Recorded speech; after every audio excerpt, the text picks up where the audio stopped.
Tanong ko sa'yo, nakaranas ka na ba ng bullying sa school mo? Yung nangyari po. Bali, ano sila? May sarili silang GC. Gumawa sila ng GC, tapos doon nila pinag-uusapan yung... Ikaw, sa susunod, pag may mga nambubuli sa'yo, huwag mo itago sa amin. Sabihin mo sa akin para ako mismo. So, eto na nga mga Habibis. Nandito ako with Lindy Toots. Hi! And it's another day and I'm so proud of her because ang yaman na niya. Ang yaman. Hindi ko po. Hindi, itong batang to, ang dami niyang ipon, pero kung meron kang nilalabasan ng pera mo dun sa family mo, di ba? Oh. Lagi ka nagpapadala. Ano mga napagawa mo na nga sa family mo?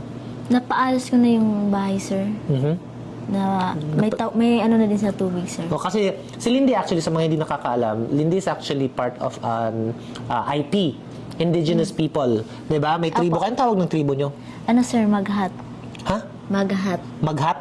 Ayan. So, bukid na bukid. Kaya nga kami hindi Maghat, Ituman, at saka... maraming Bukidnon. tribo doon. Ganyan. Oo. Pero ikaw sa Maghat ka na tribo. Tapos, kaya nga kami nahirapan kami pumunta doon sa inyo. Kaya hindi kami natuloy doon pag-akyat sa bukid kasi sobrang hirap pala pasukin yung... Mahirap pa po yung daan. Oo, yung daan Pagka papunta naulan doon. po. Pero, napalagyan mo na ng tubig, di ba? Tapos... Kasi, sir, nag-iigib na kami, malayo po eh. Oo. Tapos, sabi mo, plano mo sila bigyan ng panghanap buhay sana, Opo, di ba? sir. Pinaplanuhan ko po ngayon, sir, kung ano po. Anong plano sa mga tindahan? Ganun siguro? Sari-sari store? Pinag-isipan ko pa po, sir, kasi maraming... Oo. Okay naman yung ginagawa niya na nag-iipon and all for the family. Pero sabi ko sa kanya, wag mo kalimutan. Okay lang din na gumastos para sa sarili. Kaya sabi ko sa kanya, para mas maganda yung phone mo, mura lang, bumili ka na. Eto. Yay! Very first iPhone. Hindi Yes, hindi yan opo. gift namin ni Habiray.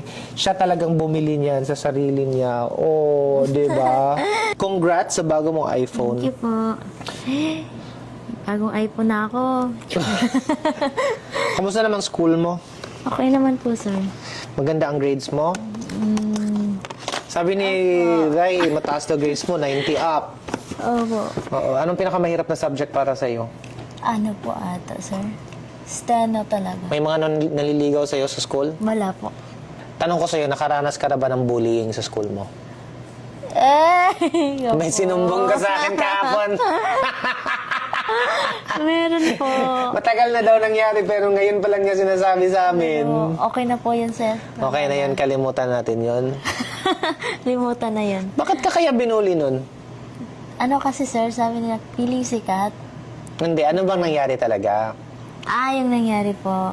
Bali, ano sila, May sarili silang GC. gumawa sila ng GC, tas doon nila pinag-uusapan yung... ano, Ikaw? sir. Yung, hindi naman po ako lahat. Meron din iba. Iba? Kaya, ayun, pati ako pala doon. Oo. Pinag-uusapan nila. Ano sinabi nila tungkol sa'yo? Favoritism daw ako ng mga teacher. Favorite ka ng mga teacher daw? Tapos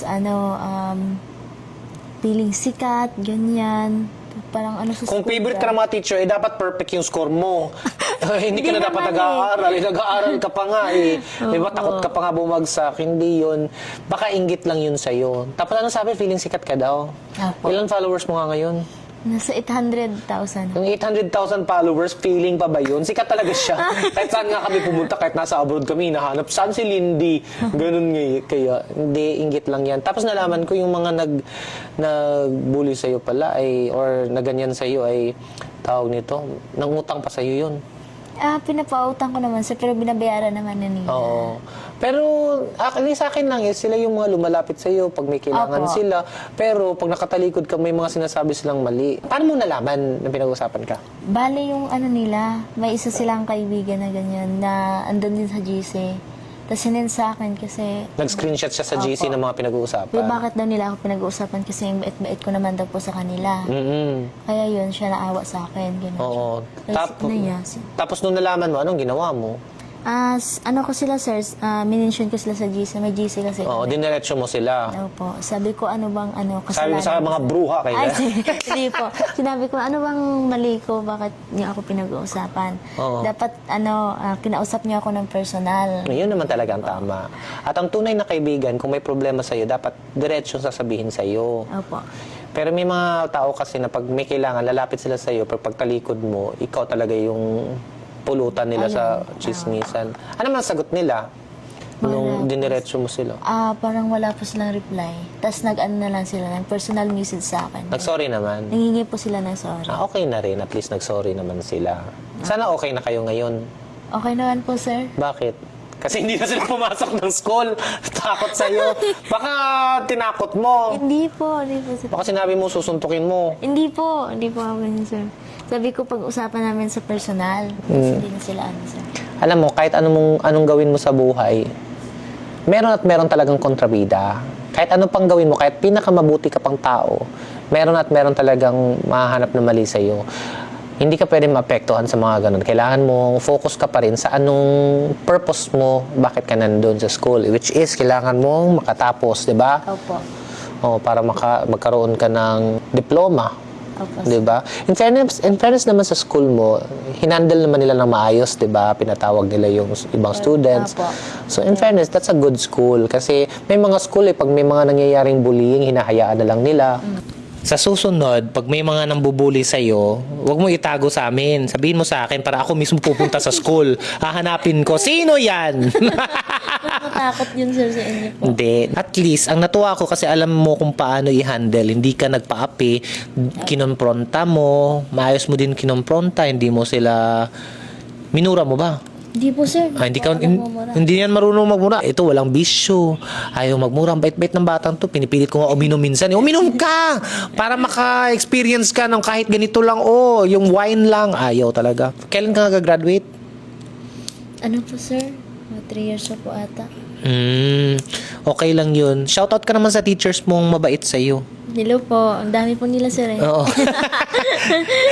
Parang hindi ko naman naramdaman na favorite ka ng teachers mo. Hindi naman po, sir. Parang patas sila naman. lang po yung nag-iisip ng ganyan po. Kasi kung favorite ka, hindi ka na sana pinapapasok at Ayun. dapat pasado ka na lang lagi kahit anong gawin mo, top score ka dapat. Opo. Bakit kaya nasabi nila na favorite ka? Hindi ko lang po alam sa kanila, sir, Ako nga, sinasabihan ako, favorite daw kita. Hindi kita favorite. Irita nga ako sa'yo Favorite ko si Ate Rose. Yung mga tao, sir, may nasasabi lang. May issue lang mga tao. No po.